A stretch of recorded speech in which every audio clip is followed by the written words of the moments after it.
Welcome to our new weekly podcast with David Jensen, which we are titling A Weekly Look at Gold Market Fundamentals with David Jensen. David has been a regular guest on Turning Hard Times into Good Times, and I do expect to have him on from time to time on that weekly show as well. Daniel McAdams likewise had been a weekly guest, and Daniel is also going to be appearing with me on Fridays, and it will be posted on the weekends every week to go over geopolitics. The most important things that are going on that are not being told to you by our mainstream press. Daniel McAdams addresses that. And David, I've really come to enjoy and have benefited from his insights into the fundamentals of the gold market, which is why I felt it was essential to have him on expressing his views and his knowledge and his insights into the gold market. So welcome, David. It's really good to have you with me again. Well, thank you for that, Jay, and good morning.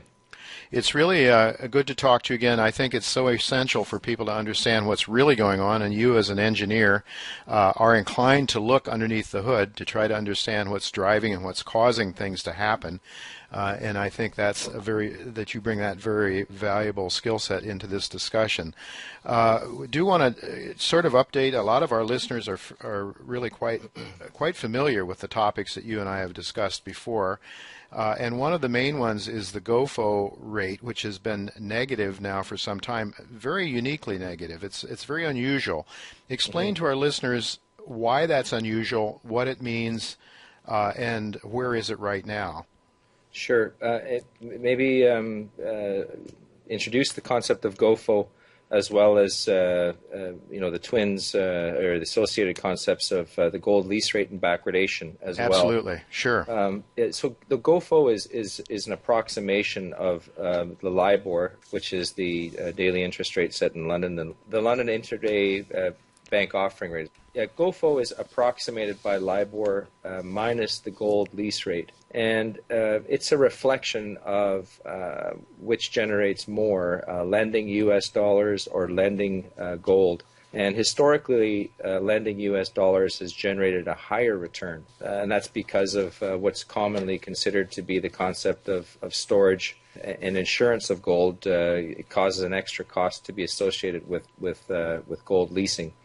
So what's unusual here is that LIBOR has been negative for 30 days now on the 1 month rate. And this LIBOR minus gold lease is, when you get a negative number there, it's because primarily because the gold lease cost has been surging as well. So if people are looking for gold on various contracts, 1 month, 2 month, 3, 6, and 12 months is what's posted. And they're looking for physical metal and to borrow, to use it for whatever reasons. In the financial markets, it's because there's a delivery requirement which has come up. And then finally, the third concept of GOFO, gold lease, that's associated with those two, the third concept is price backwardation. And price backwardation is another indication of shortage of physical metal. And price backwardation is defined as the spot price exceeds the near a future or forward contract price. The reason that price backwardation is unusual is because when you have a higher price in your spot market than in the forward market, you can guarantee yourself paper dollar profits by selling in the spot market, selling gold in the spot market and buying at the same time a forward delivery position. Mm-hmm. And so you pocket the higher dollars generated by selling in the spot market, and then you simply wait for your delivery, and you can buy a 1 month contract and get your gold back in quite a short period of time. So it had always been looked upon as impossible for this situation to occur, because they said that it would always be arbitraged away. And what we're seeing now is the fact that right out to 6 months now, we are seeing a negative gold forward rate. And again, gold forward, or the GOFO, is LIBOR minus the lease rate, the gold lease rate, indicating that there's shortage through all those contracts out to 6 months. 2 points of note here. One is that the 6 month contract has been negative now for 14 days. And that's the first time in the data that we can see at the LBMA, the London Bullion Marketing Association, Market Association, pardon me, that this has happened. So it's indicating that there's real physical stress in the market. And then overall, why we track these three things, the GOFO, the lease rate, as well as price backwardation, is that we're looking for signals of gold shortage. We don't trust the price signals that we're getting from the paper trading in London, so we're now reverting to tracking these indications of physical availability. Mm-hmm. And overall, I guess, Jay, the whole concept here of why this GOFO, negative GOFO, is so important.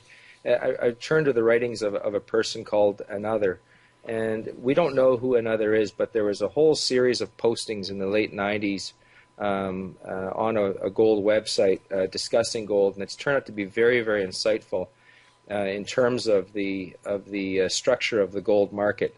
And the concept was, and I'll just read a short clip here, but the comment from Another was that the concept of gold bids for dollars, and it's not the other way around in parentheses.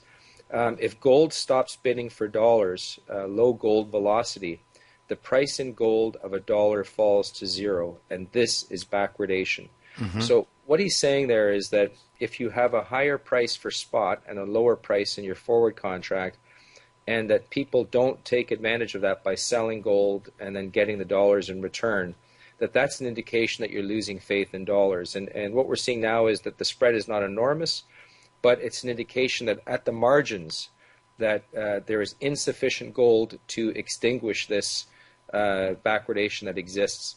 And keeping in mind that there's more than 5 billion ounces of gold above ground, it's a situation which is disturbing to people who follow the markets and understand its meaning, and also quite astounding that you could have that level of available source to market of material, and that you can't arbitrage away that guaranteed profit and provide enough gold for the demand that's out there. Yeah, I'd like to stop you there just for a second, David, because this sort of backwardation is not that unusual in markets where there is not such an above-ground supply, or where that supply gets consumed very rapidly, for example, in copper or in energy products. I think from time to time, if there's a shortage, you can see that sort of thing happen. But you pointed out that there is an enormous amount, I forget how much you said, above-ground gold supply. So the notion that people would not take their gold and arbitrage to take that quick profit, I mean, that's why it's so unusual in gold, is because the arbitrageurs would step in and immediately make a quick profit, because what else? The gold is sitting in the vaults. It's not being consumed. Larry Parks, I think, pointed out, I forget what number you threw out there, but there was something like 55 years of above-ground gold supply. There was a few years of silver. There was a few months of copper. So this, I think, is a very important point as to why this is so unusual, and not just for a day or two, which we saw in the past, but we're seeing continuous negative GOFO rates and backwardation as well, I believe, right?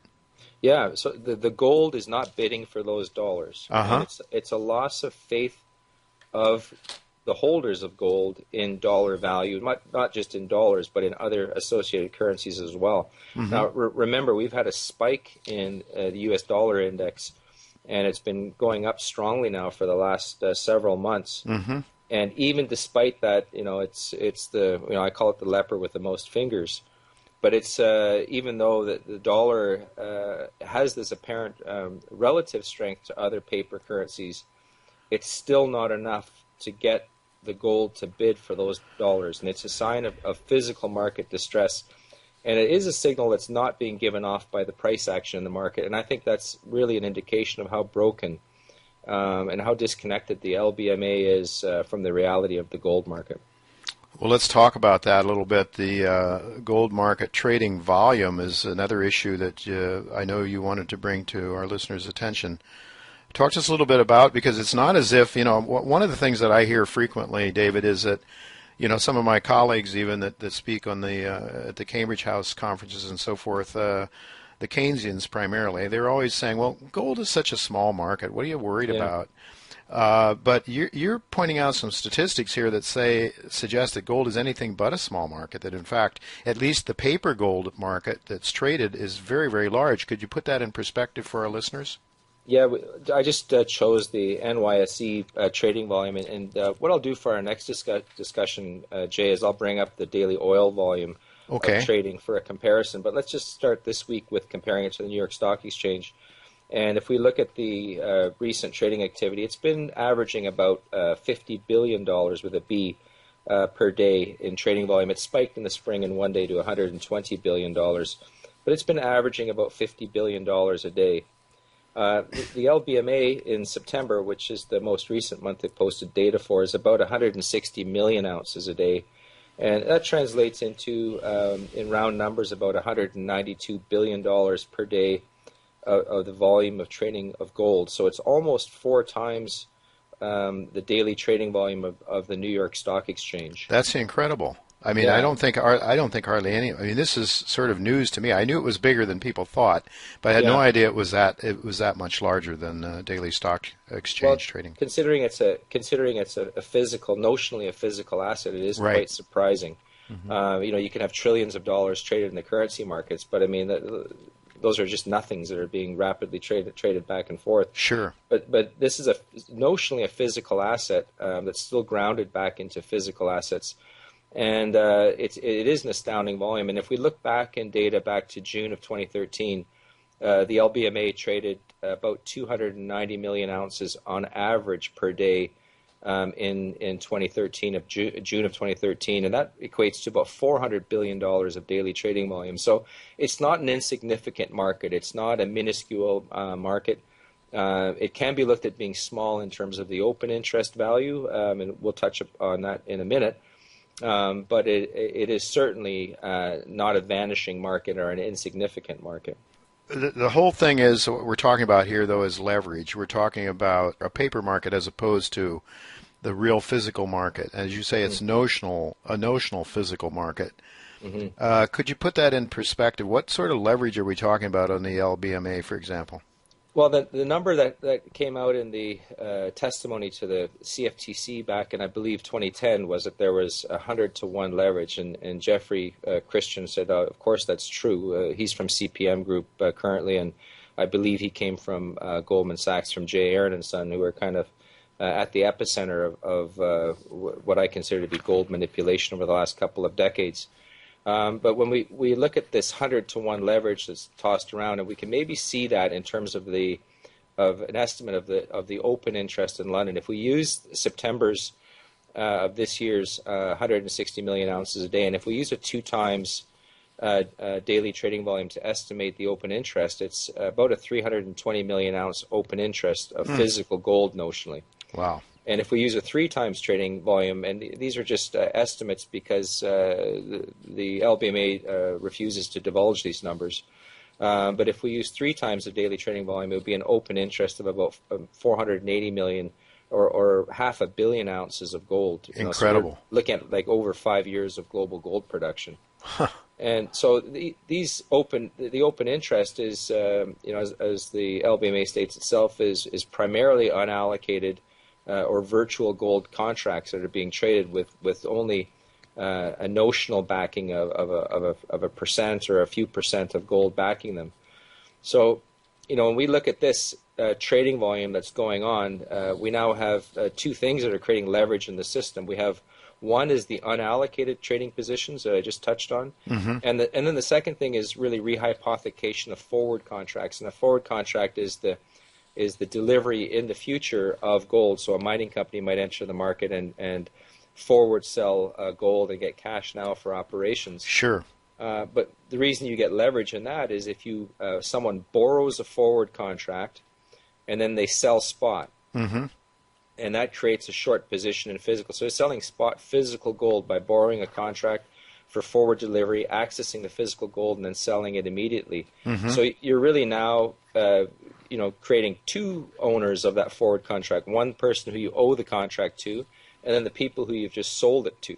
Mm-hmm. And so what you can do now is do that multiples of times in that market and create multiples of demands for the same ounces. Mm-hmm. And so through these 2 instruments of unallocated and then rehypothecation of forwards, and I'm sure there are others, you create multiple demands for every ounce that's available in the LBMA system of the people who are trading in the LBMA system. Mm-hmm. And the vulnerability here then is that if people want physical now with all this paper leverage, saying, okay, well, give me the gold, I'll just take it. If you say that, now it puts the LBMA very rapidly into a distress situation as the physical, with that reverse gearing now that we have with 100-to-1 gearing estimated by Jeffrey Christian, coming into play now. And I think that's exactly what we've seen over the last few weeks here in the lead up to the Swiss vote with the lease rate spiking so high.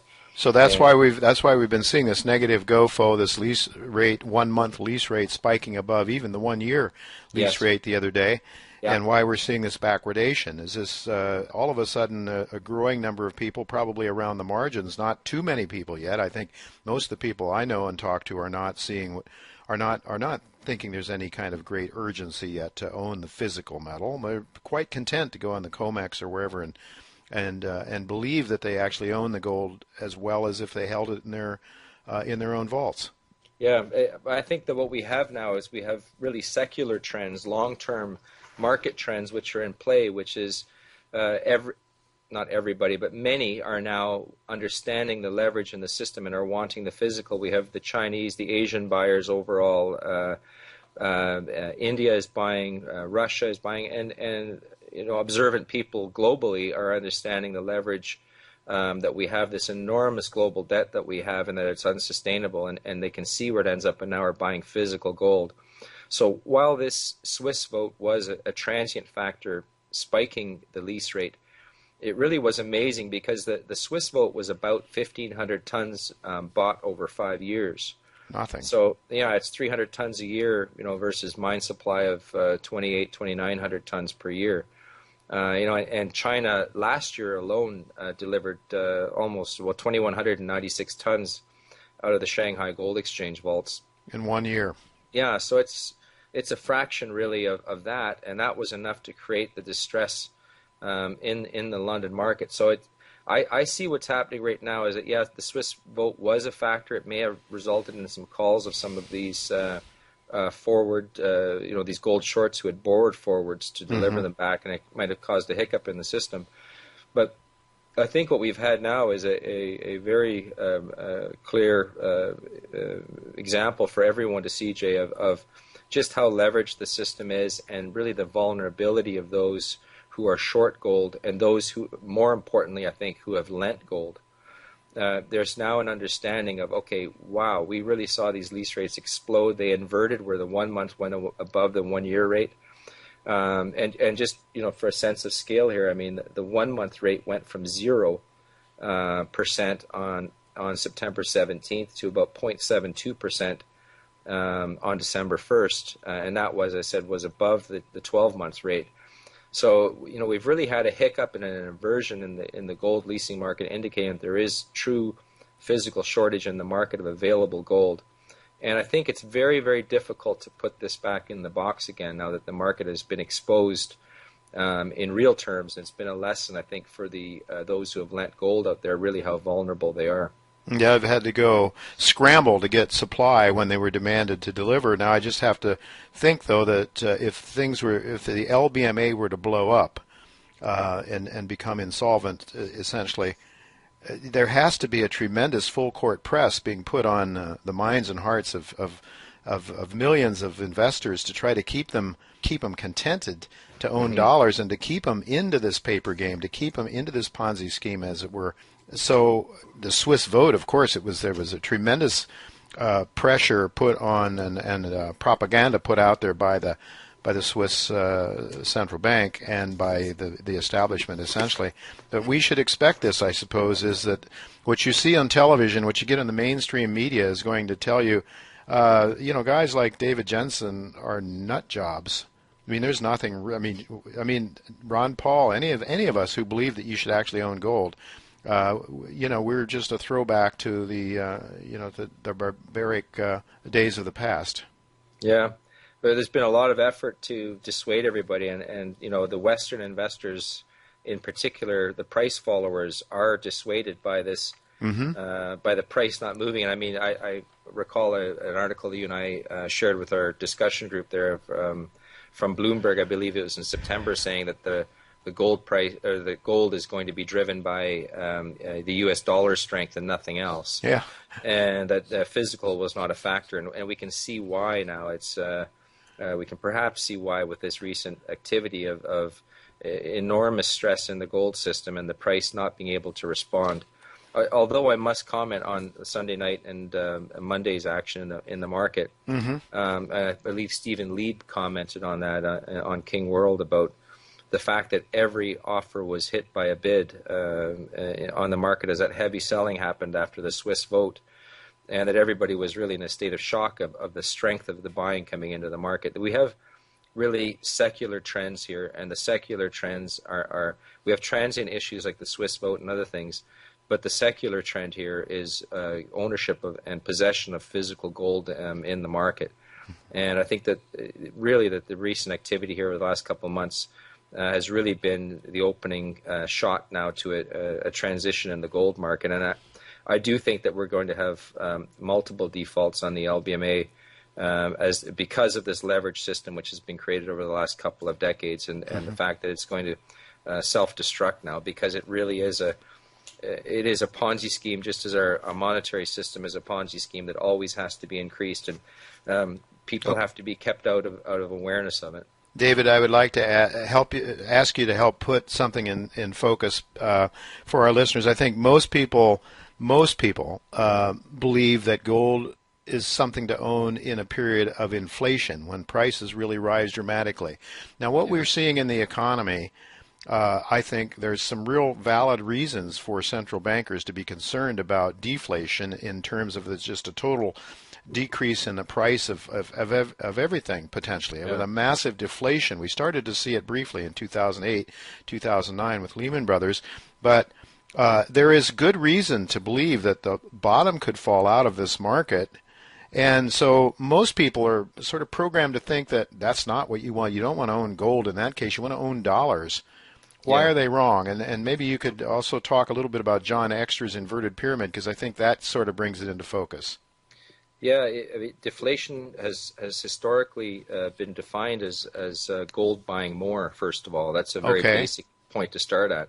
So if you are starting into a deflation, and this deflation is caused by this real excessive debt burden that's been caused by having an untethered debt money system, where the gold has been taken out of a linkage, really controlling the increase of dollars. But with the deflation that we have now, and the enormous pressure and distortion of the economy, and the pressure down on the economy by this global debt, which is over 300% now of GDP, it is going to grind the economy slower. It's going to grind people into poverty. And in a deflationary scenario, historically gold has bought more. And I think that's one of the battles that's going on now, is to with a paper money system that we have, a debt-based money system, you have to always increase that system or it implodes on itself. And the second battle that's going on is really to hide, and I think Peter Warburton really touched well on this in 2001 with his article, but if you really want to contain awareness, you've got to battle against gold so that people don't understand what the ultimate safe haven is. But that, reverting back to John Exter, as you mentioned, I mean, that was his point, and he was from the Board of Governors of the Federal Reserve, and he warned us that an untethered debt money system where gold was removed from the system would naturally implode on itself, and it would be a deflationary collapse down through the various asset classes towards more stable ones, but ultimately would end up with government bonds, and then people piling into those for quote-unquote safety, and then ultimately heading into cash when they realize that the bonds themselves are denominated in currency that would be printed, and that would then create a panic, because they've gone from bonds into cash. They come to the realization that the asset itself, which is supposed to be the safe haven, which is cash, will be inflated away and is unstable. And then the ultimate asset class is gold in these deflationary collapses, and that's the end station. Yeah. And I think there's enough aware investors out there, and there's enough aware people out there that they're watching this, and that the move to physical gold has happened, and I just don't think we're going to be able to turn back the clock now. Yeah, I think, and the issue, of course, is that once the masses start to become aware of this, it will be game over. So it would be a little bit like what did somebody say, putting the water from the Niagara River through a garden hose or something like that. There's just not going to be the capability of handling it. So this is why it's so important for listeners out there to make sure you have your financial house in order, repay your debts if at all possible, but own some gold and silver, but I would say primarily gold in this environment. Gold has done extremely well relative to silver during this, and I think it's during a deleveraging process, during a financial crisis when there's tremendous stress and strain in the financial markets, when silver doesn't do as well as gold, because it is more of an industrial metal in my view. But let me ask you this, David, before we close for today's discussion. You know, we're recording this on Wednesday afternoon here. I'm sitting here looking at my computer. I'm looking at the Kitco spot price for gold, and we're looking at $1,209.70. You're basically saying don't pay any attention to that market, aren't you? Well, it's a market where the price is set with leveraged instruments, and the actual asset is not setting the price on a daily basis. So what's happening is that the price is being contained through this daily extraordinary volume of trading. And those in the know, who are primarily in Asia and points east right now, but they also exist in the West, but they are basically sweeping these assets off the table while the price is being contained through this enormous daily trading of paper that goes on. Mm-hmm. So the price is a price, but it's not responding, as we've just seen, to this enormous shortage of physical. Right, which is telling us that ultimately these prices that are quoted here are going to have to skyrocket. Yeah. The spot price. Yeah. The problem that we have is this $200 trillion global debt pyramid is there's been no deleveraging, and there won't be any deleveraging because it'll blow up the too big to fail banks. So what we need is really a structured write-down of the debt and a move forward to a stable monetary system, and we're not seeing it. We have enormous leverage in the gold market, and we have enormous leverage in the debt market, and these two things are not being resolved, that we can stabilize our economies and our societies and move forward. So it's if this is the game that's being played and the result, I think people have to own a physical metal. And my abiding concern is that throughout history we've seen when regimes get in trouble, they turn to war to distract everybody, and it's very disturbing seeing that the U.S. Army has sent 100 tanks today into Eastern Europe to battle Russian aggression. It's ridiculous. Well, I agree with you on that, David, and that's one of the reasons we like to talk to Daniel McAdams to sum up what's really going on behind the scenes with our geopolitical operations around the world, and Daniel really does agree with you as well on that likely this is that our military aggressions around the world is really is masking the internal problems that are really destroying America and the free world, essentially this debt problem, the debasing of our currency, which is really destroying things. But I guess just getting back to more to the point here then, the companies that I follow, the gold mining companies that I invest in, are getting paid off of this grossly depressed gold price. It's not really reflecting the realities that you're seeing coming into this into these various markets with the negative GOFO rate and the lease rates. And so I guess what you're saying is you got to pay attention to the spot markets, the markets that are quoted, but realize that underneath it there's a powerful force that's going to drive those markets substantially higher. And now, in fact, take advantage of these cheap prices, just as the Chinese and the Russians are doing, and other people, to accumulate some now while you can, before the masses wake up to this severe shortage of gold. Yeah, I agree that the tide, don't follow the wave action. Be aware that there's a massive tide rising. Yeah, and so forget about the daily chatter of the price movement, and just be aware that there are macro forces at play here, which are so large that they are unopposable, and to use the quote from Mr. Snowden, it will not be stopped. It cannot be stopped. Yeah. And that's the key here, is that you cannot stop this wave now of movement into safe assets, and it is going to implode the LBMA on itself. Well, it's certainly not something that we're looking forward to, but it is what it is. And as an engineer, I know that you're looking for what is and what are the driving forces. And I want to thank you again, David, for shedding light on this. What is a complicated problem and a complicated issue for many people, but I think you do a great job of explaining it. And, well, we're going to keep watching the daily chatter. I can't help but do that. But I really want to thank you for coming on and helping us understand what that daily chatter means, put it in perspective with reality. So thanks again, David, for being with us once again. Thank you, Jay. So folks, that's it for this week, but tune in again next Wednesday. We'll be talking to David Jensen again on our new weekly podcast that we're calling A Weekly Look at Gold Market Fundamentals with David Jensen. Goodbye for now.